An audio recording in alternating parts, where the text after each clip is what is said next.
आकाश में बादल छा गए थे, पुरवैया चल रही थी। कुछ बूंदाबांदी हुई और मौसम शांत हो गया। एक टिटहरी चिड़िया का जोड़ा खेत में उतर आया। वो दोनों कुछ आवाजें मुंह से निकाल रहे थे। दोनों नर और मादा टिटहरी थे, बहुत दूर से आए थे। देखो, वहाँ पर एक झाड़ी है, आसपास छोटे छोटे पत्थर हैं। मुझे ऐसा लगता है कि अंडे देने के लिए सही जगह है वो। चलो देख लेते हैं, करीब से स्थिति ज्यादा समझ में आएगी। हमें अपने अंडों के बाद बच्चों की सुरक्षा का भी इंतजाम देखना होगा। यहाँ खेतों में तरह तरह के कीड़े भी बड़ी आसानी से मिल जाते हैं। चलो पास में अपने होने वाले घर का मुआयना कर लेते हैं। दोनों झाड़ी के पास पहुँच गए और उस स्थान को देखकर उन्हें पूरा विश्वास हो गया कि जगह पूरी तरह से सुरक्षित है।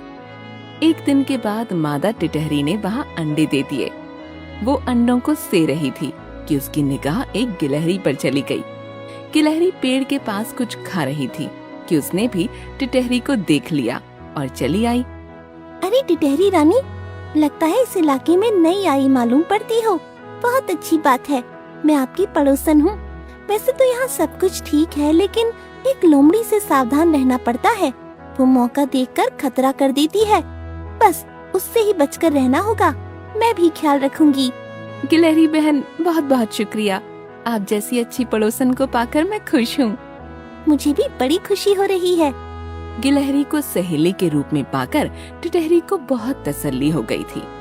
अक्सर गिलहरी टिटहरी के पास आ जाती थी और उनमें अच्छी बातचीत हो गई थी। गिलहरी कुछ खाने के लिए भी लाती थी।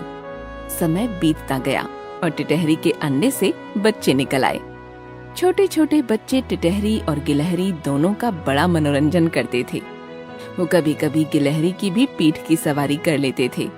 गिलहरी को बड़ा आनंद मिलता था। इस छोटू ने तो मुझे घोड़ी ही समझ लिया है। जब देखता है सवारी कर लेता है। सवारी तो ये मुझ पर भी करता है, लेकिन इसे असली मजा तब आता है जब तुम इसकी घोड़ी बनती हो। मौसी भी तो मासी होती है, इसीलिए बच्चे मौसी से बड़ा प्यार करते हैं। अच्छी बात है, मौसी भी इन भतीजों से बहुत प्यार करती है। टिटहरी के दोनों बच्चे गिलहरी से बहुत हिल मिल गए थे। नर टिटहरी अब उनके पास बहुत कम आता था। माता टिटहरी माँ से ही उनका गहरा नाता था। जब टिटहरी बच्चों के पास नहीं होती, तब गिलहरी उनका बड़ा ख्याल रखती थी। एक दिन गिलहरी ने दूर से ही लोमड़ी को आते देख लिया। उस समय टिटहरी अपने बच्चों के पास नहीं थी। गिलहरी को बच्चों की बड़ी चिंता हो गई। वो दौड़कर बच्चों के पास पहुंच गई। बच्चों, आओ मेरे ऊपर सवार हो जाओ। मजबूती से मुझे पकड़े रहना। मैं तुम्हें सुरक्षित जगह पर ले जाना चाहती हूँ। मौसी, क्या कोई खतरा है? बच्चों, इस समय प्रश्न पूछने का समय नहीं है। मेरे ऊपर सवार हो जाओ, यहाँ से जल्दी निकलना है। टिटहरी के दोनों बच्चे गिलहरी के ऊपर सवार हो गए। गिलहरी उन्हें लेकर एक सुरक्षित स्थान पर पहुँच गई।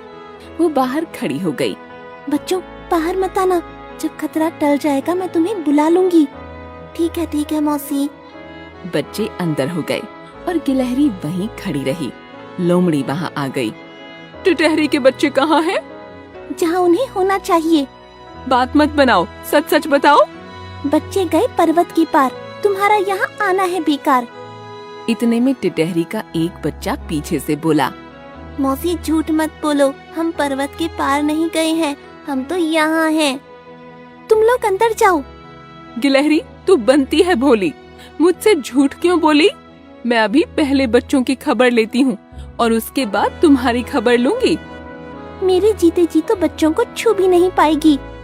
इतना कहकर गिलहरी लोमड़ी के ऊपर कूद पड़ी और लोमड़ी को काट लिया। दोनों में लड़ाई होने लगी, एक दूसरे पर वार करने लगे।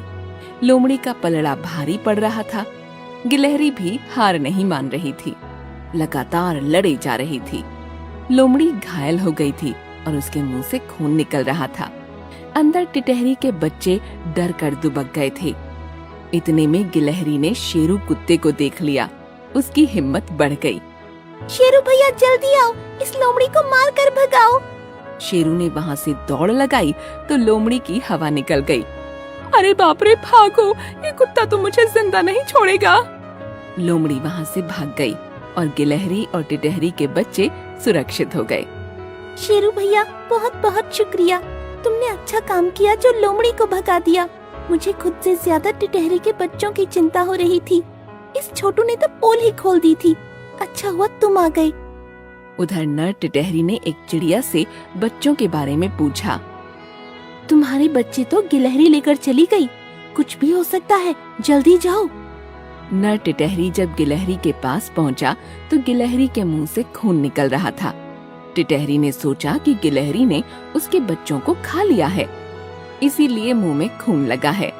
नर टिटहरी ने बिना कुछ पूछे गिलहरी पर वार करना शुरू कर दिया। उसे चोंच से मारने लगा। अरे टिटहरी रुक जाओ, मुझे क्यों मार रहे हो? तूने मेरे बच्चों को मारा है, मैं तुझे जिंदा नहीं छोड़ूंगा। मैं भला क्यों मारूंगी? तुम्हारे बच्चे जिंदा हैं। बच्चों बाहर आओ। टिटहरी के बच्चे लोमड़ी और गिलहरी की लड़ाई देखकर बुरी तरह से डर गए थे। वो अंदर दुबके हुए थे, बाहर नहीं आ रहे थे। इतने में मादा टिटहरी आ गई और उसने अपने दोनों बच्चों को अंदर से निकालकर बाहर लाई और नर टिटहरी को डांटने लगी। तुम कैसे बाप हो, बच्चों का ध्यान नहीं दिया जाता और मेरी बहन गिलहरी के ऊपर ऐसा गंदा आरोप लगा दिया। उसने तो बच्चों को लोमड़ी से बचाया और खुद उनके लिए लड़ गई, घायल हो गई। गिलहरी रानी, मुझे क्षमा कर दो, मैंने तुम्हें पहचानने में बहुत बड़ी भूल कर दी। तुम बच्चों की सच्ची मौसी हो। गिलहरी मौसी जिंदाबाद।